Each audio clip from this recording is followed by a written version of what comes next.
And don't forget to order your copy of Football Game Plan's latest book, Stiff Arming Football Myths, an excellent book that you can find on our website at footballgameplan.com/books, available in both PDF as well as paperback form. Welcome to footballgameplan.com, where football makes sense. I'm Emery Hunt, the czar of the playbook. Bring you our NFL Week 1 preview between the Washington Redskins and the Houston Texans. Now let's take a look at some keys to victory for both teams, starting with the Redskins. For the Redskins in this ball game, I would spread and play the quick game offensively. They have a lot of new weapons in place now, one being Deshaun Jackson. Get him the football quickly, allow him to make one miss. They can also toss the football to Pierre Garçon, who's also dangerous after the catch. That's one way they can neutralize his pass rush, spread their defense out, widen out that 3-4, and play the quick game offensively. And RG3 has to know his protections. Otherwise, he's going to find himself under duress and on the ground, because they do have two outstanding pass rushers in J.J. Watt as well as in Jadeveon Clowney, and you can even count in Brian Cushing as well. He has to know his protections to know where he's safe in the pocket. And I would take chances in the secondary. They're going against Ryan Fitzpatrick. The secondary can jump some routes to try to get that interception, try to get the ball back for RG3 in that offense. And for the Texans in this ball game, Ryan Fitzpatrick's situational football will be key. If he can win on third downs in the red zone, 2-minute offense, 4-minute offense, the Texans can easily win this football game. He has to play great situational football in order for the Texans to have success. And keep the defensive front on the move. That goes without say. Again, J.J. Watt, Jadeveon Clowney, those guys can be moved anywhere along that defensive line and have success. Now, I would also look at Arian Foster in the passing game. One underrated element about his game that doesn't get talked about a lot is his ability to catch the football out of the backfield. Like I've said before, he's the closest thing to Marcus Allen that we've seen so far in the NFL. They have to find ways to put the football in his hands, not just in the backfield. Over the course of the summer, all you've heard about is how RG3 is struggling to get into a groove with this new offense by Jay Gruden. And I'm going to show you how they can get him into a groove early versus the Houston Texans. Simple passing concept is going to require a quick read that has the built-in hot read for him as well. The built-in hot read is down here with the running back. He's going to check protection. Nothing's coming.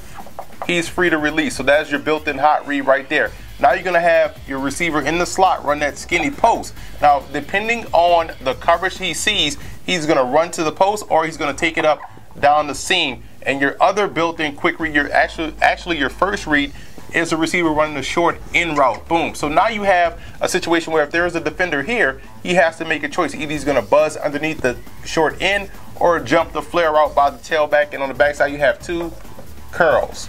So again, two hitches, I'm sorry. So that way you have two quick passes they can make depending on the coverage.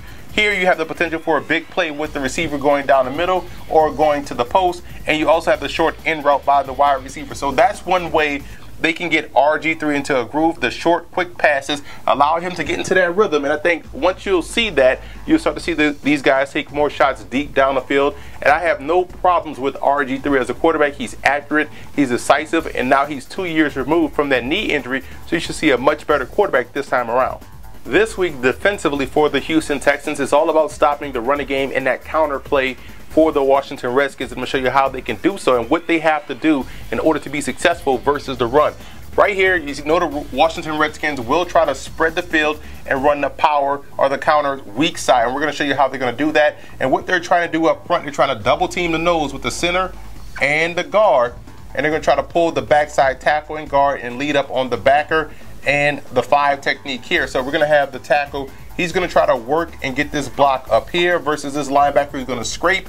And again, they're going to try to pull the backside guard and backside tackle. They're going to pull the backside guard and have him kick out the 5 technique and pull the backside tackle, lead him up in the hole, and try to get this Mike backer blocked. And they're going to expect the receivers and tight ends to block the corners and the outside backers. Now, what the Houston Texans have to do and make sure what has to happen, this 5 technique on the backside has to be able to cross face of this guard and cause disruption here in the backfield. Nose tackle obviously can't get double teamed. He has to get that interior penetration. These backers can't allow themselves to get blocked. They have to go up underneath to make a play and go up underneath. Why? Because you can be aggressive if you're the inside backers because you have safety help here as well. And again, protecting himself on the backside in case RG3 pulls, you have 2 defenders that can get aggressive because again, they have the safety help as well. And the same rules apply on the backside, on the front side, I'm sorry, if the running back wants to bounce it, you have your corner, your safety to fill the alley. So again, it's all about these guys in the front five to not allow themselves to get blocked. If they can beat the double teams, the nose can win up front, is going to blow off this play, thus bottling it up in the backfield, tackle to tackle. I think that's how the Houston Texans can play good defense, good sound run defense versus the Washington Redskins. Because again, you want to put this team in a situation where they're going to throw the football more often than they want to, and that's going to be a win for the Texans defense. It just allows J.J. Watt and Jadeveon Clowney more opportunity to get back there and rush the passer. I believe the biggest X factor for the Redskins, in my opinion, will be the offensive play calling. You look at offensive coordinator Sean McVay and head coach Jay Gruden. What can they dial up to help RG3 get into a groove early? And also, how can they combat the pressure of the Houston Texans? So their offensive play calling will be huge in this ball game.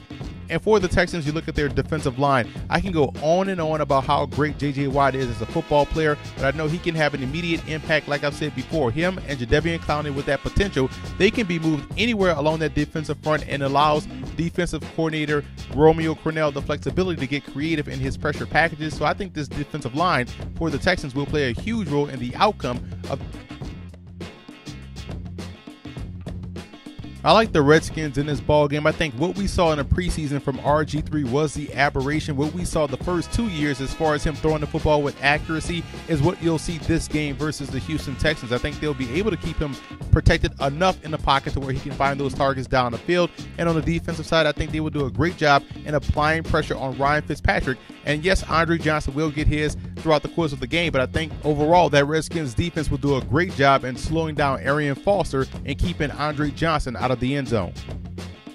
What's up, fantasy football fans? I'm Emery Hunt, the czar of the playbook. For all of your starts, sits, fantasy football notes, news, and tidbits, tune into our podcast, Football Game Plan Starting Lineup, every Wednesday at 8 p.m. Eastern Time on our Football Game Plan Radio Network, which is located at blogtalkradio.com/footballgameplan.